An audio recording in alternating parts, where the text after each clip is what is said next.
한 절씩 교독합니다. 너희가 넉 달이 지나야 추수할 때가 이르겠다 하지 아니하느냐. 내가 너희에게 이르노니 눈을 들어 밭을 보라. 희어져 추수하게 되었도다.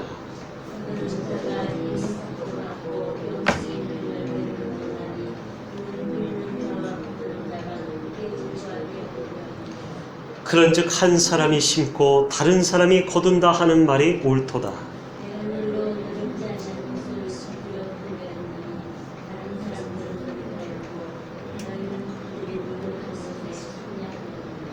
여자의 말이 그가 나의 행한 모든 것을 내게 말하였다 증거하므로 그 동네 중에 많은 사마리아인이 예수를 믿는지라.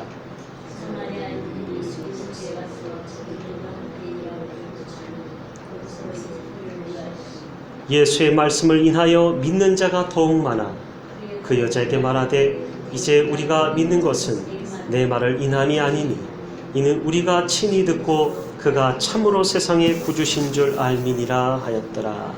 기도합니다. 살아계신 고마우신 주님 감사합니다. 우리가 부활의 증인으로 또 여기 나온 제자들과 함께 같은 삶을 살고자 작정한 무리들이 모였습니다. 그럼에도 불구하고 우리가 증인의 삶을 살지 못하며 우리가 값으로 주고 산 목숨인데도 불구하고 주님께서 부탁하신 복음의 사명을 잘 감당하지 못할 때가 많습니다. 주님 아버지, 이 시간 우리를 말씀으로 새롭게 하시고 성령으로 은혜 덧입혀 주셔서 주님의 사명 감당할 수 있도록 역사하여 주시옵소서. 오늘 말씀하시기 원하옵고 주님 말씀하심 따라서 우리가 그렇게 변화된 삶을 살기 원하오며 살아계신 예수님 이름으로 의탁하며 감사하며 기도합니다. 사마리아 여인과의 만남 두 번째 시간입니다. 요한복음 강의 19번째 시간, 사마리아 여인과의 만남이라는 제목이 두 번째 시간. 처음에는 4장의 말씀을 가지고 사마리아 여인과의 대화를 두 번에 걸쳐서 했고요. 그래서 오늘 사마리아 여인과의 이제 만남이라는 제목으로 네 번째 시간이죠. 오늘 우리는 예수님이 왜 사마리아 여인을 만나셨는지에 대한 결론을 내릴 수가 있습니다. 왜냐하면 그 결론의 말씀이 오늘 여실히 성경 말씀 가운데 기록되어져 있기 때문입니다. 사람이 변하지 않는 것은 왜 그럴까요? 사람이 변하지 않는 것. 사람은 좀채로 변하지 않는다.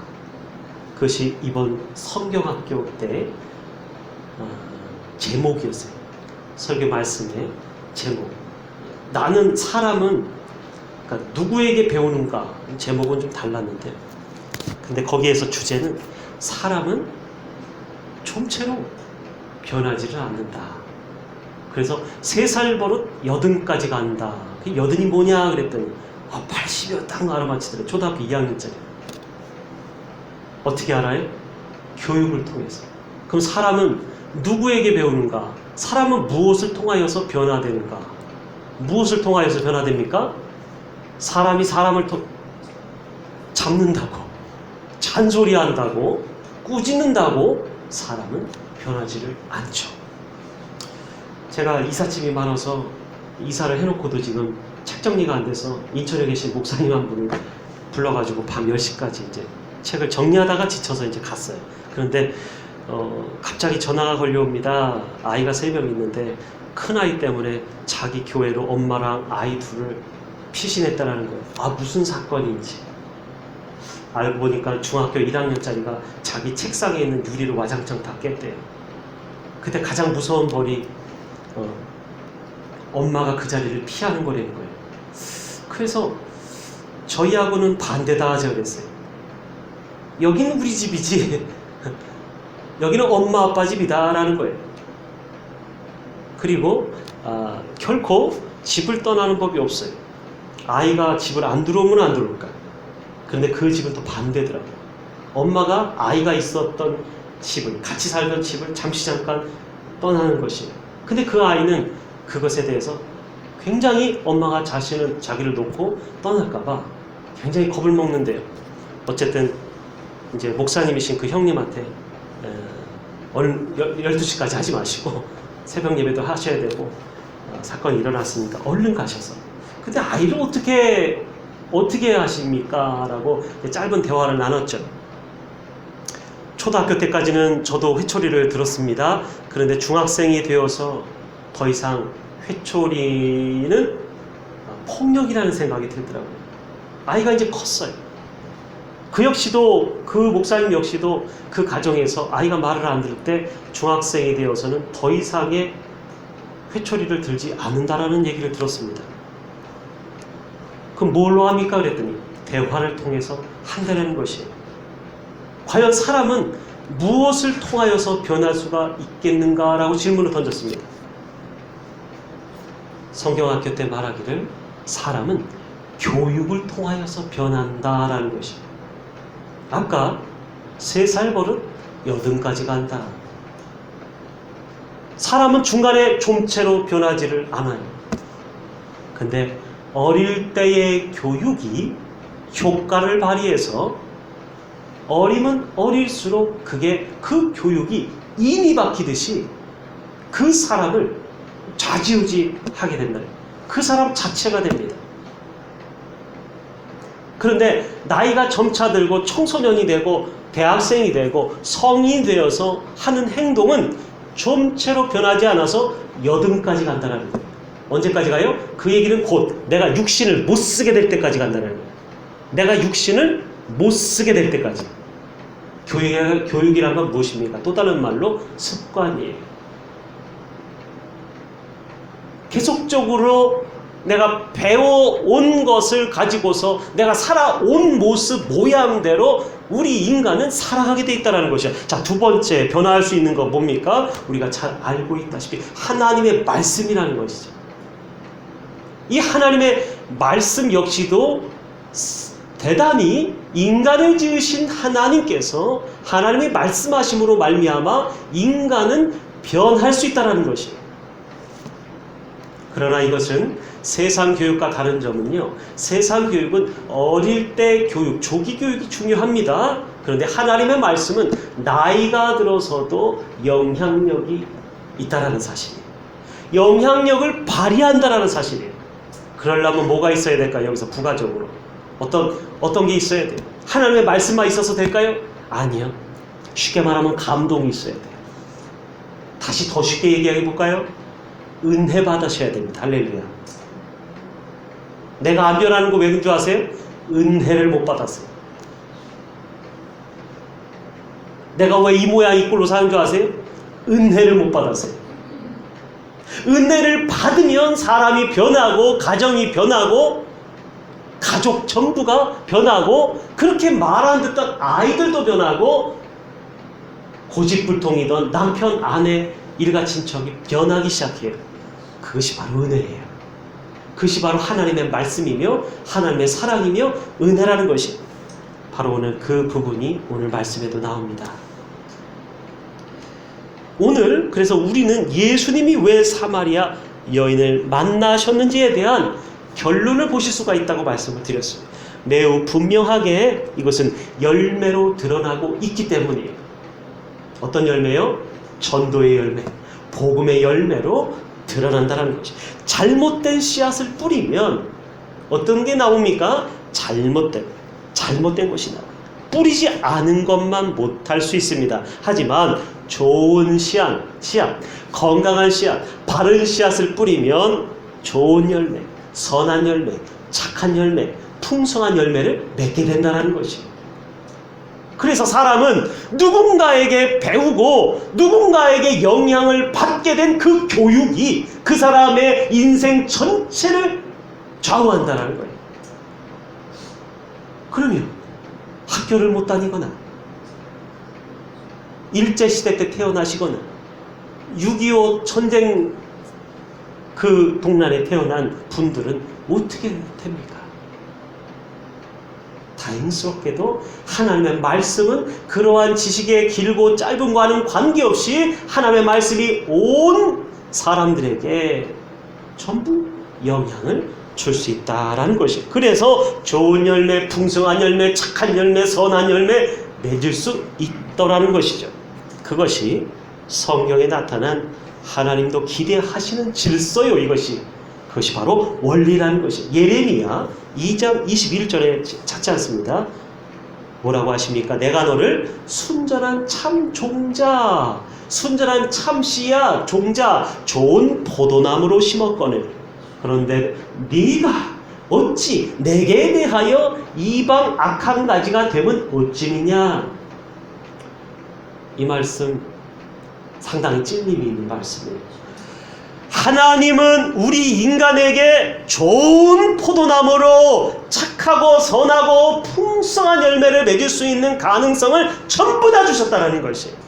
기회를 다 주셨어요. 그런데 그것에 대한 열매를 맺고 못 맺히고 어그러진 가시 넝쿨을 내는 것은 인간이 책임이 있다는 거예요. 사람에 따라서 그 사람의 열매가 달라지게 되어 있다는 것이에요. 그러나 보십시오. 처음 선제된 건 무엇입니까? 하나님은 우리 인간에게 그렇게 나쁜 것으로서 심은 인간이 한 사람도 없다는 것이에요. 좋은 종자, 좋은 포도나무로 너희를 부르고 세웠거늘이라는 것이에요. 그런데 내게 대하여 악한 이방나무의 가지가 되면 어찌미뇨? 라고 하신 말씀이죠. 하나님도 하나님의 경작하심을 분명하게 기대하고 계심을 알 수 있는 성경 말씀이라고 생각을 합니다. 이 사마리아 여인과의 만남은요, 이제 4장 이제 전체를 가면서 급속도로 그 본질을 향해서 나아가고 있는 것을 보게 됩니다. 그러면 성경이 말하는 본질이라는 건 뭡니까? 성경이 말하고 있는 이 본질. 자, 다시요. 그럼 성경은 누구에 관한 책일까요? 아주 쉬운 질문인데도 성경이 누구에 대한 책인가 라고 답을 못하시는 분이 상당히 됩니다. 성경은 누구에 관한 책입니까? 바로 하나님에 대한 책이죠. 하나님의 말씀을 담아놓은 하나님이 하신 하나님에 관한 책이 성경책이라는 것이에요. 그래서 하나님은 무슨 계시를 하세요? 자기 계시를 하시더라. 하나님의 자기 계시가 아니고서는 천하 인간의 하나님을 알 수 있는 사람이 없다라는 거죠. 하나님은 이 세상을 만드시고 인간을 지으시고 난 다음에 자기 계시로 말미암아 사람들에게 자기 자신을 드러내시기 지금 원하고 계시다라는 것이에요. 그럼 드러내지 않으시면 아무도 알 수가 없다. 이게 계시라는 말 속에는 이게 벗겨지다, 벗겨내다라는 뜻이 담겨 있어요. 자, 그럼 여기에서 우리 인간에게 향하신 인류와 인간을 향하신 하나님, 그러니까 성경이 말하는 그 본질적인 문제는 도대체 무엇이기에 그토록 많은 선지자들을 보내시고 그토록 많은 사람들을 세워서 역사 속에서 그들의 삶을 통하여서 그들의 삶과 하나님이 가르쳐 주시는 그 하나님의 복된 말씀을 통하여서 알려주시는 그 본질은 무엇일까요? 여기에서 여러 답이 나올 수 있어요.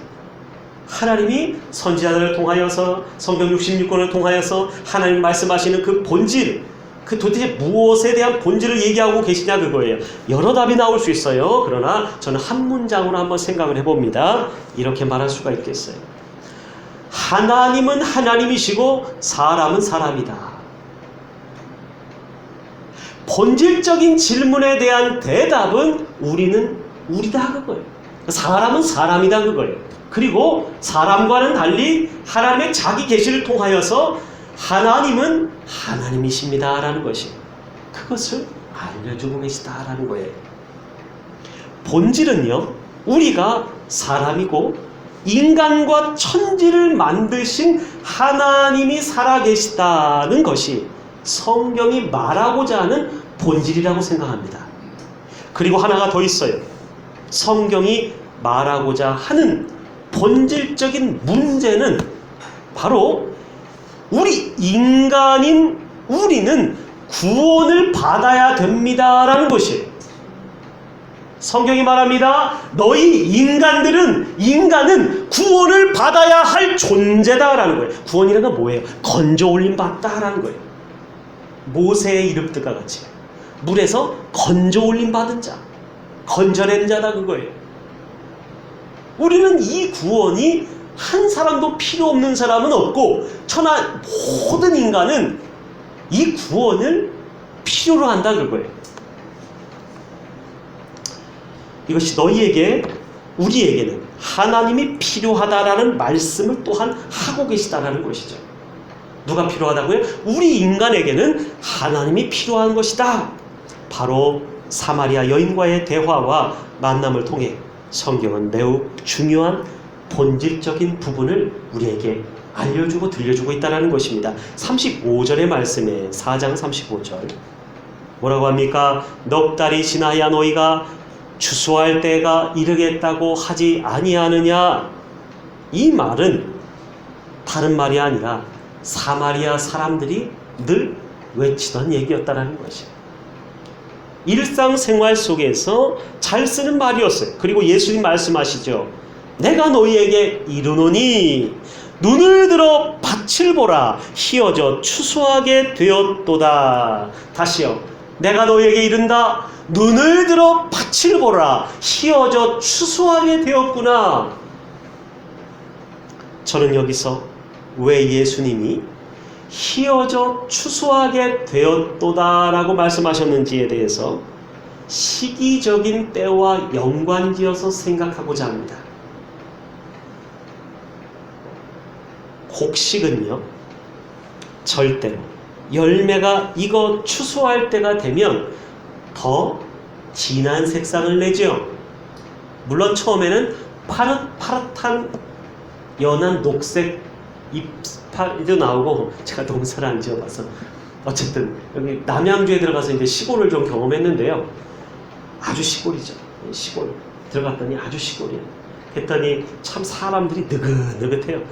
사실 평생 뭐 도시에만 살다가 이제 뭐 물론 이제 들어간 지도 꽤 됐지만요, 사람들이 느긋하더라고요. 항상 지하철 앞에 분주하게 아침마다 출근하고 퇴근하는 줄 행렬을 이뤄서 퇴근하는 그런 모습들을 보고 자라오다가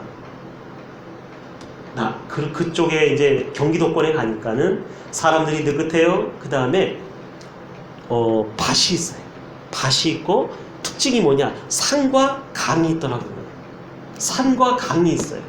그러니까 그 사람들은 뭔가 도회지라는 곳에서 바쁘게 살아가는 그 도시인들의 생활이 아니라 산과 강과 밭을 바라보면서 해 뜨고 해가 지고, 그래서 서울에는 불야성을 이룹니다. 여기도 마찬가지일 것이에요. 근데 그것은 불을 꺼요.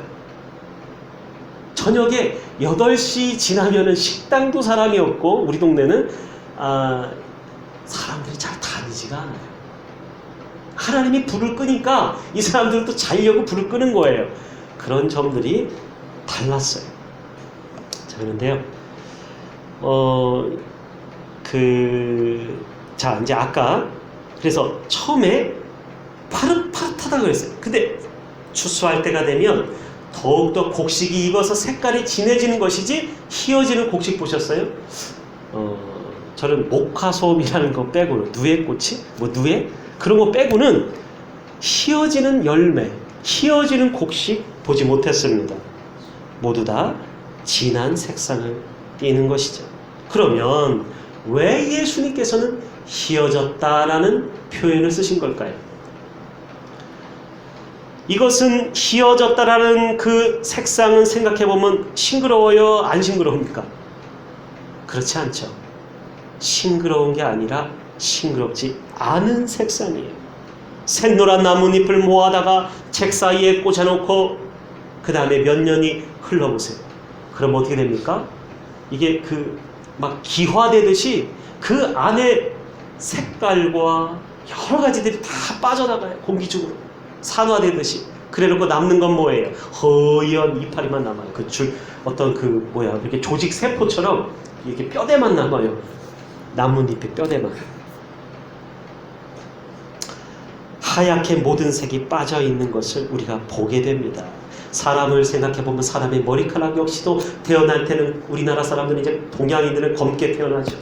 그러다가 나이가 점차 들수록 이 검은 머리가 빠지고 색소가 빠져서 하얀 색깔이 나기 시작한다는 것이고, 나이가 들수록 점점 휘어지는 머리처럼 바로 그렇듯이 이 세상에 이제 시기적인 때와 연관지어 생각한다고 그랬어요. 추수할 때가 되었구나 라는 뜻이라는 것이에요. 적어도 제가 생각할 때. 근데 어떤 학자는 이것을 마치 사마리아인들은 흰옷을 즐겨 입어서 여인의 전도함을 보고 많이 몰려온 사마리아 사람들을 상징하는 것이다 라는 해석을 합니다. 그러나 저는 그것은 아주 국소적인 해석이라고 봅니다.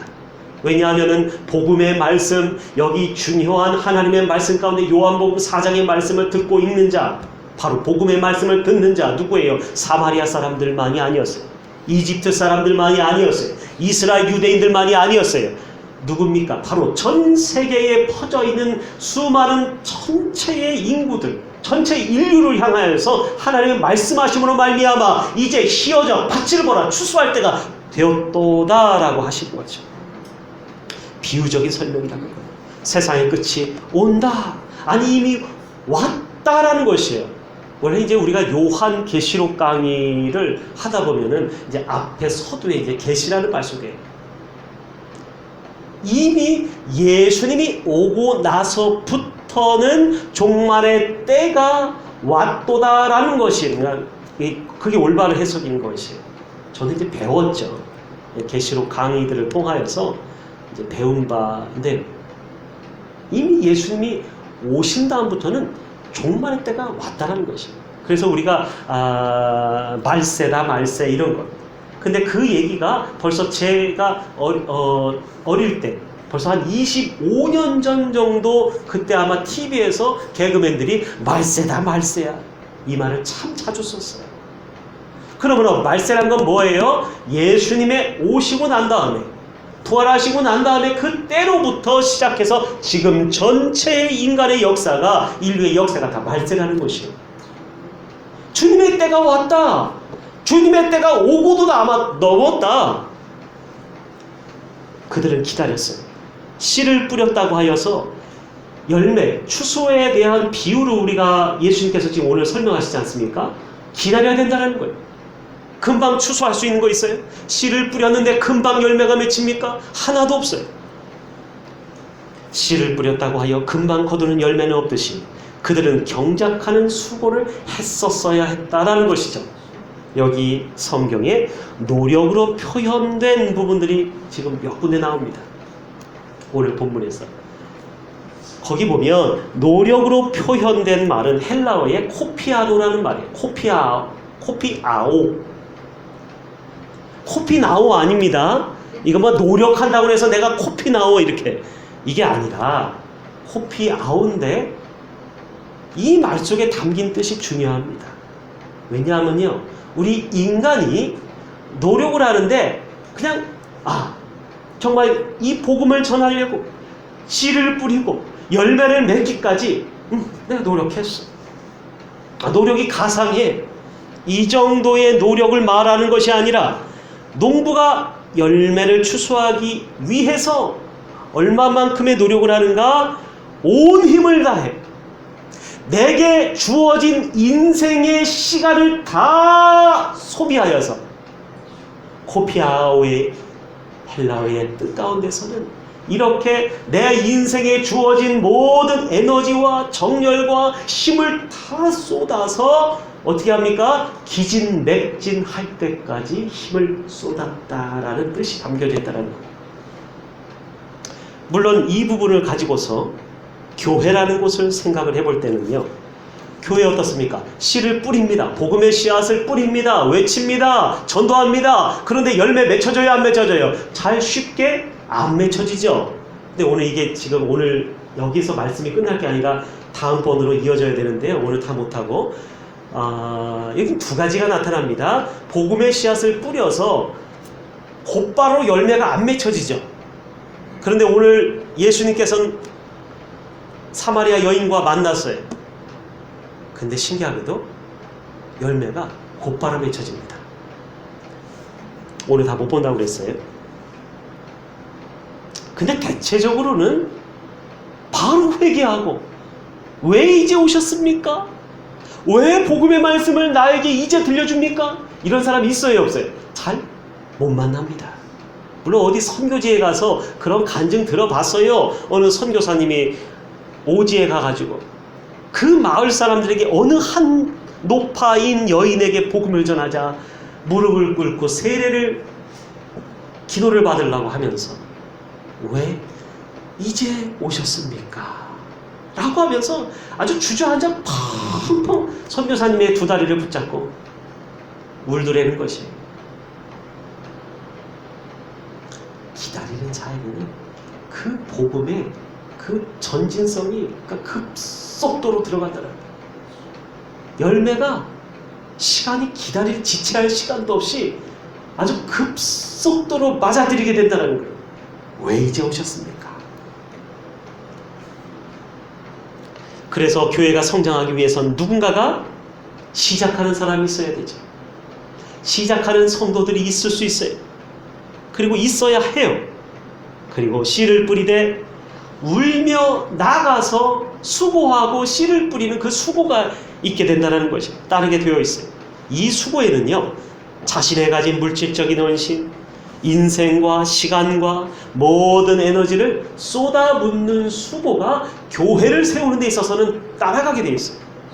바로 여기 나온 헬라어 단어 코피아오가 그러한 노력에 알맞은 단어라고 저는 생각을 합니다. 이러한 수고와 헌신 없이는 교회가 세워질 수 없기 때문이죠. 많은 사람들이 이제 목회 현장을 이제 제가 목회하는 현장에 와가지고 참 아깝다. 뭐 건물이 아깝다라는 건지, 아니면 많은 사람들이 있다가 나가게 된 게 아깝다라는 거지. 근데 목사님들은 그래요. 사람들, 성도들이 모였을 때가 아깝다라는 것이에요. 그도 그럴 것이 교회가, 작은 개척교회가 50명 성도 되기가 굉장히 어렵습니다. 왜냐하면 20명에서 30명 그 사이로요, 10수년이 지나도 왔다 갔다 어쩔 때는 7명 남았다가 또 어쩔 때는 또 한 15명 채워졌다. 근데 50명이 넘어서 70명까지 바라볼 때는요, 이제 100명 바라보는 거 쉬워요. 그런데 사단은 그냥 내쁘질 않아요. 별의별 온갖 아주 공격들을 가지고서, 왜? 인간의 아담 시대부터의 역사를 사단은 전부 다 꿰뚫고 있어요. 천재 이상이에요, 사단은. 그래서 어떻게 공격하면은 이러한 유형의 사람들은 넘어간다는 것을 너무 잘 알아요. 그러니까 여러분들도 이렇게 인생은 어차피 시험거리예요. 그러니까 시험대 위에 올려져 있어요. 저울추에 달아보신다 하셨죠? 그러니까 그 인생의 시험이 온다고 해서 뭐 해드릴 수 있는 얘기는 그거밖에 없어요. 낭만하지 마시면 돼요. 제가 참 여러분들 이렇게 밥 한 번 사드리면서 해드려야 되는데, 낭만하지 말아야 되는 것은 왜 그래요? 낭만을 하게 되면 내가 시험에 든다라는 것이. 그럼 시험에 들면 교회 안 나오게 돼 있어요. 그리고 싫어지게 돼 있어요. 만사가 싫어요, 만사가. 어쨌든 간, 근데 그것을 내 마음을 지켜내는 것이 중요하다.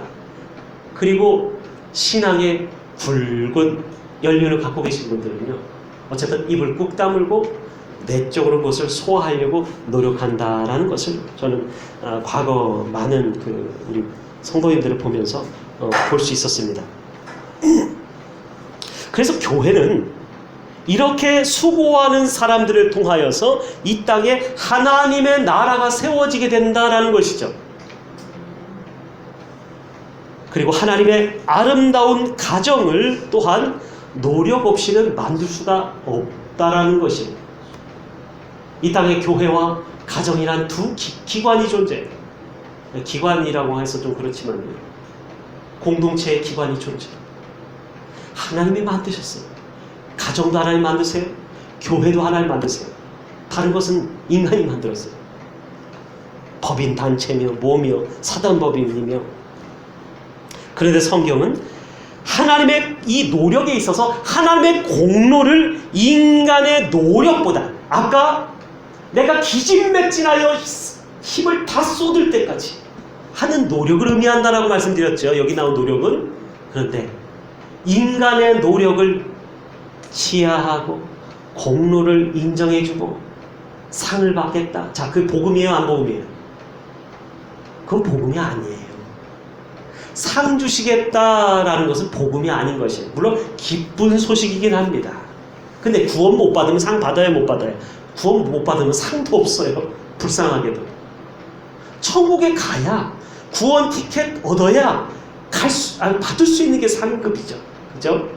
끝까지 인내하셔야죠. 그런데 여기에서 성경은 뭘 얘기하고자 하는가? 너희 인간들이 이 땅에서 수고한 그 수고를 하나님도 인정을 안 해주고 싶으신 것이 아니라 하나님이 하신 역사에 있어서 그거에 비교해서는 한 인간의 노력보다는 그 아까 막 탈진할 때까지 내 걸 다 써서. 근데요, 희한한 건, 죄송합니다. 최근에 이제 자꾸 이제 일을 참 많이 했어요. 제가 어제 밤까지 일을 많이 했는데 이제 거의 정리가 이제 다 됐어요. 다 제자리를 찾아가고 있는데, 근데 거기에 다 시간과 물질과 나의 인생과 쏟아붓는 거예요. 근데 못할 것 같아요. 왜? 썼으니까. 없어졌으니까. 근데 희한한 것은 채워지더라고요. 열정이 많은 사람이 있어요. 교회 내에서. 그 열정 내 건 줄 알죠. 근데 하나님이 어느 순간 가져가시면요, 그 사람은 하나 열정이 없는, 그러니까 소위 말해서 세상적으로 내가리가 없는 사람이 됩니다. 그럴 수 있어요. 기도하는 열정, 봉사하는 열정, 남을 공개하는 열정, 헌신하는 열정, 예배 나오는 열정, 열심, 그 모든 것, 섬기는 열정, 사람을 긍휼히 여기는 열정, 누구예요? 우리의 성품이 아닌 것이에요. 신의 성품일 거예요. 하나님의 성품이시고 하나님이 그런 하나님이시기 때문에 우리를 하나님을 닮은 형상으로 지음받았다라는 것이죠. 그래서 하나님은요, 성경에 하나님의 공로를 인간의 노력보다 더 크다고 드러내고 싶으신 것입니다. 할렐루야. 그게 너희에게 맞다. 이거 무슨 말이에요? 그게 너희에게 맞다, 우리에게 맞다, 그게 옳다. 사람들 그럽니다. 어떻게 옳습니까? 그러는 것이에요. 그게 옳다는 것이에요. 사람의 말로서는 옳다라고 할 수 없어요. 그런데 하나님의 말씀에는 그게 너희에게, 우리에게 유익하기 때문에 그게 옳다 라고 하시는 거죠. 생떼 쓰는 게 아니라. 마태복음 20장은 그것을 얘기해 주는 것이에요. 찾지는 않습니다. 천국에 일찍 온 자나 나중에 인생을 다 쓰고 수고를 더 많이 하고 먼저 온 자보다 더 많이 수고했죠. 그리고 나중에 온 자나 똑같이 천국에 들어갔는데 예수님이 뭐라고 하세요? 달란트 하나씩, 한 달란트씩 받아. 물론 다른 본문에서는 많은 부분에서 우리가 일하는 것에 대한 싹이 다르다, 상급이 다름을 이야기해주고 있는 것은 분명해요. 그러나 성경이 더욱더욱 우리에게 알려주고 싶은 건 뭐예요? 그런 사람이나 저런 사람이나 나중에 믿은 사람이나 도적질한 사람이나 살인한 사람이나 예수를 믿고 확실하게 내 마음가운데 모셔드리고 일을 많이 한 사람이나 적게 한 사람이나, 물론 그것 때문에 안일한 신앙생활에 그 생활을 하는 한국교회는 매를 맞을 수도 있어요. 그렇게 해야 될 것이에요. 진노를 쌓고 있을 수 있어요. 그러나 천국에 들어오는 것은 어때요? 마찬가지라는 얘기예요. 그러니까 사람들은 어때요? 억울합니다 하나님, 이런 것이에요. 지금 억울합니다. 나는 더 많이 일을 했는데 더 큰 집 주셔야죠. 물론 그럴 것이라고 믿습니다. 그러나 거기가 천국이 아닌 옆 동네가 아니라 거기도 천국이라는 사실이죠. 인간의 공로와 노력에 대해 치하해주고 높여주기보단 하나님의 인류를 향하신 은혜와 우리를 사랑하심과 그분의 놀라운 구원을 알고 믿는 것이 더 큰 것이다 라는 것을 말해주고 있다는 것이 하나님의 사랑과 이것은 은혜에 비교할 수 있는 인간의 노력과 공로는 있을 수가 없기 때문이죠. 그러므로 여러분, 사람을 칭찬하지 마시기 바랍니다. 그러면 사람을 미워할 일도 없고 사람을 시기할 일도 없어요. 왜냐하면은 그 사람의 눈은 사람에게 향하면 사람이 밉고 사람이 어찌하고 맨날 핑계대기를 남 핑계댄다는 것이에요. 그런데요, 본질을 아는 사람들은 어때요? 아이고야, 욥과 같이 하나님이 나에게 이렇게 하셨구나. 하나님이 나에게 벌을 내리셨구나. 하나님이 나에게 이런 연단의 시험을 주셨구나. 왜? 더 잘되게 하시려고. 더 단단히 나를 정금과 같이 나오게 하시려고. 도대체 나를 무엇에 쓰시려고. 여러분의 인생이 끝나는 날까지 여러분의 인생을 삐까뻔쩍하게 쓰지 않는다 할지라도 여러분의 인생의 모델을 통하여서 여러분의 후손이 영향을 받는다는 사실입니다. 분명히 우리 어머니 아버지는 다른 건 몰라도 은과 금은 없어도 그 신앙은 돈과도 바꿀 수가 없는 귀중한 것이었어. 고백할 날이 온다라는 사실이에요. 누가요? 후손들이. 우리 할머니가 할아버지는 누구누구였는데, 교회에서 누구누구였는데 신앙으로 기도대장이고 봉사대장이고 다른 거 다 모르는데 믿음이 되게 세. 믿음이 되게 세. 믿음으로 치면 아주 기름동에서는 아주 최고야. 이렇게 하실 수 있는 성도도 되시기 바랍니다. 36절을 봅니다. 36절입니다. 거두른 자가 이미 삭도 받고 영생에 이르는 열매를 모으나니 이는 뿌리는 자와 거두른 자가 함께 즐거워하게 하려 함이니라. 여기 이제 두 가지밖에 안 나와요. 씨를 뿌리는 자가 나옵니다. 씨를 뿌리는 자. 그러면 씨를 뿌리는 자는 누구입니까? 자, 먼저는요, 하나님이신 예수님께서 사마리아 여인을 거둬들였습니까? 복음의 씨앗을 뿌렸습니까? 전도했죠. 복음을 전했죠. 메시아이심을 당당하게 드러내셨죠. 자연스럽게 씨를 뿌렸어요. 씨를 뿌리니까 어떻게 됩니까? 사마리아 여인 한 사람을 통하여서 그 씨가 수가성에 많은 사람들을 데리고 왔다는 거예요. 할렐루야. 특징이 있어요. 좀 이따 얘기할 것입니다. 자, 그래서 씨를 뿌리는 것에 특징이 있다. 한 번 뿌려놓으면 어떻게 됩니까? 한 번 뿌리니까 오늘 성경에 나온 이야기처럼 예수님이 그 여인에게 뿌렸고 그 여인이 또 다른 사람들에게 뿌리는 특징이 있다는 것이에요. 그러므로 여러분, 씨 뿌리는 것이 쉬워요? 안 쉬워요? 교회를 세우는 건 어려울 수 있어요. 교회를 세우는 데 있어서는 아까 그러한 노력이 들어갑니다. 그런데 씨를 뿌리는 거 어때요? 쉽죠? 씨를 뿌리는 전도하는 거 쉬워요? 어려워요? 물론 전도하다가 찬물, 소금으로 맞고 찬물로 맞고 뺨때기 맞고 이런 분들 계실 수 있어요. 과거에 그런 사람 많았어요. 고구마 전도한 김기동 집사라고 있어요. 그 사람 전국 교회를 돌아다니며 외국 집회까지 하면서 합니다. 근데 그 사람 재밌는 것은 젓가락으로 찔러봅니다. 그랬더니 왜 고구마 전도하는가? 아이고 생 고구마네. 이러면 이제 시겁하고 이제 뒤로 물러나는 것이. 찔러봅니다. 찌르는 거 어려워요? 쉬워요? 고구마 찌기보다 쉽죠? 그러니까 젓가락 하나만 갖고 다니면 돼요. 그러면 복음의 씨앗의 젓가락을 가지고서 쑥쑥 찔러보니까 어떤 사람이 걸려듭니까? 익은 고구마가 걸려들더라는 거예요. 누가 있게 했어요? 우리가 있게 했어요? 아니요. 우리는 아무 공로 없다라는 사실입니다. 씨를 뿌리는 것은 그래서 어려운 게 아니에요, 원래. 자, 봄이 되면은 온갖 나무에서 씨앗이 나와서 공중으로 흩어지는 원리와도 같다라는 것이. 씨를 뿌리는 자는 누구였어요? 또 제자들이었다는 것이에요. 첫 번째 누가 그랬어요? 하나님이 그러셨다. 하나님이 자기 계시를 통하여서, 자기 계시를 통하여서 사마리아 여인에게 자기 계시를 하신 거예요. 그 다음에 또 누가 그랬어요? 또 닮은 꼴로 제자들이 씨를 뿌립니다. 바로 그 제자들은 누구를 뜻합니까? 다시 말해서 요즘에 와서 우리 성도들을 뜻한다는 거예요. 거두는 자가 누굴까요? 거두는 자. 거두는 자, 여기 성경 말씀에 바로 하나님 자신이라는 것이에요.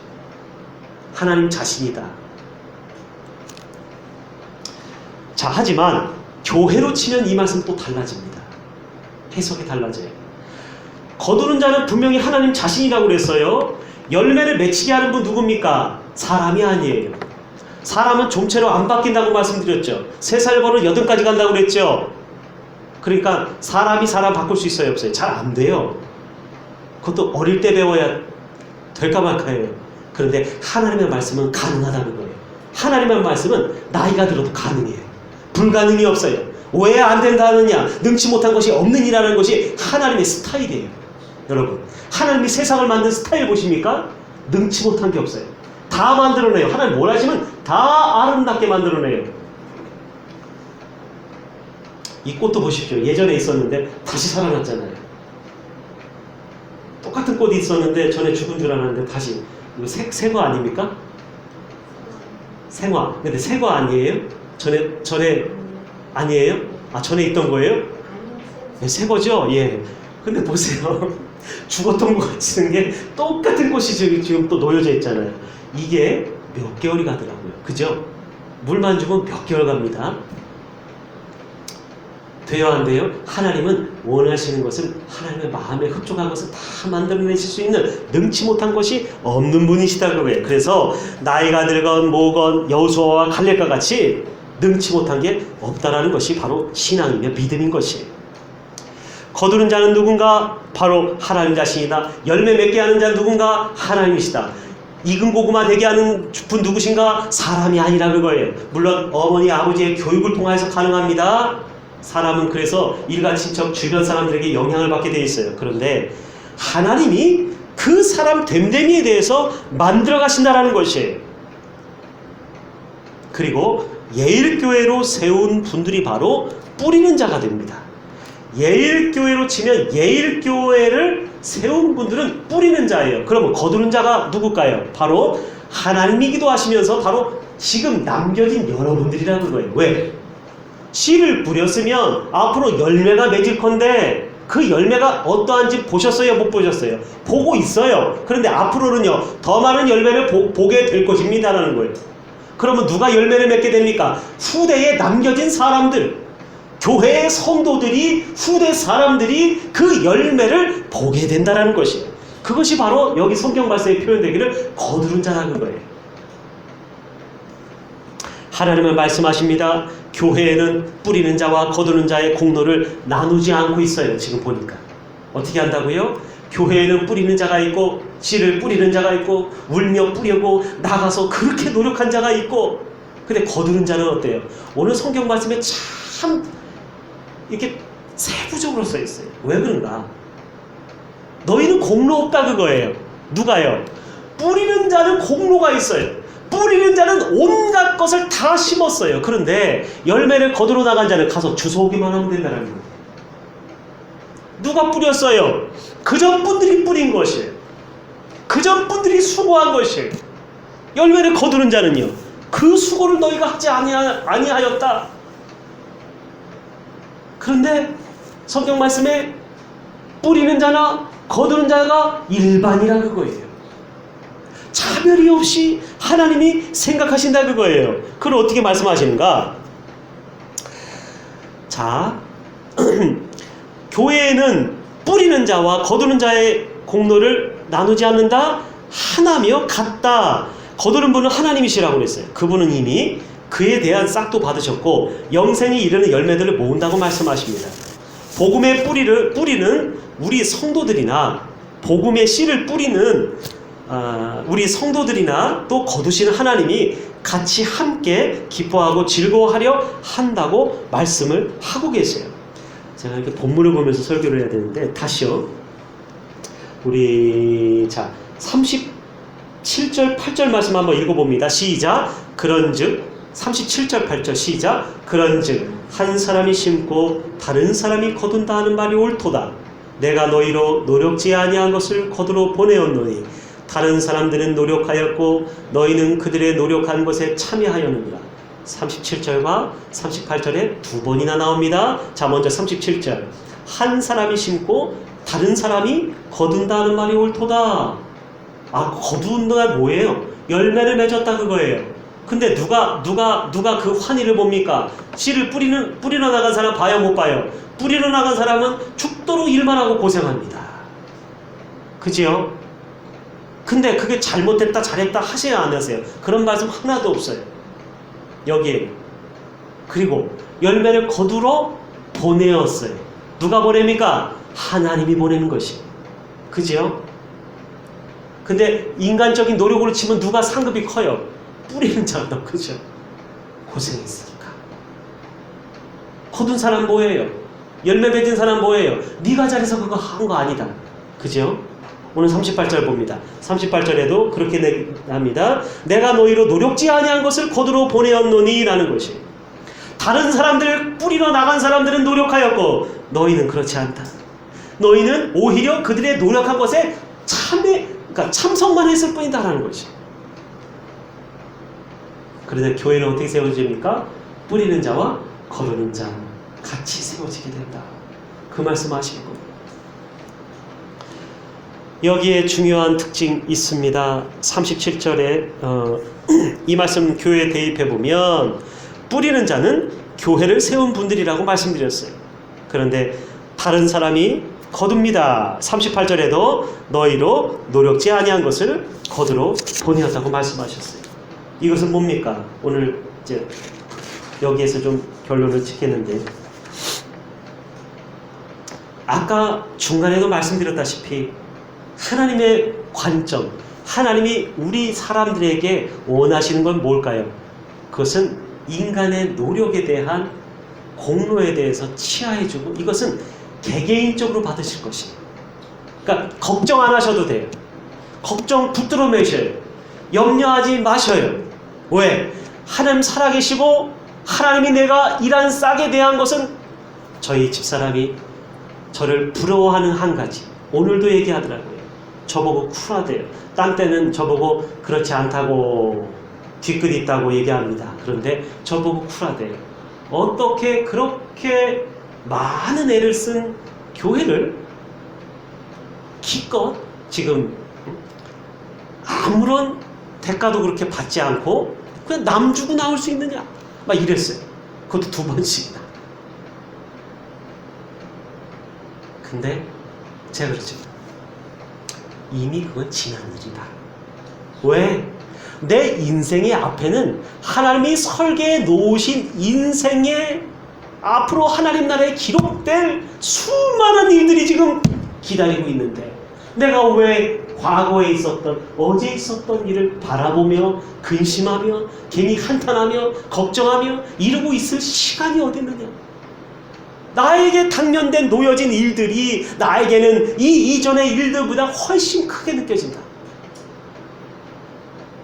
그리고 그거 어디다 심은 거예요? 어디다 뿌린 거예요? 하나님 나라에 심었다라는 것이에요. 그러면 상급이 있어요, 없어요? 당연히 있다고 믿죠, 저는. 당연히 있다고 믿어요. 그거 어디 간 거 아니에요? 없어진 거 아니에요? 사람들이 그냥 일반적인 삶을 살다가 노력한 것은, 예수님 없이 노력한 것은 이 땅에 다 없어질 것이지만 하나님의 이름으로, 예수님의 이름으로 핍박받고 눈물 흘리고 오해받고 하여튼 가진 여러 가지 어려움들을 당한 모든 것들은 하나님 나라의 상급이 되어서 우리 모든 이 교회 가운데 뿌리는 자와 거두는 자와 그 모든 자들에게 하나님의 상으로서 주어질 줄로 믿습니다. 기도합니다. 살아계신 하나님 아버지, 너희로 노력지 아니한 것을 거두러 보내었다. 그러나 교회를 세우면서 얼마나 수많은 사람들이 노력하였습니까? 많은 것을 드렸습니까? 주님 아버지, 그 모든 것을 아시는 주님께서 우리의 삶 가운데 진짜 이 생의 삶뿐이 아니라 내세의 삶까지도 역사해 주시고 반갑게 맞아주시고 하나님의 크신 사랑과 은혜와 상급으로서 우리를 맞아주실 줄을 믿사옵고 살아계신 예수님 이름으로 감사하며 기도합니다. 아멘.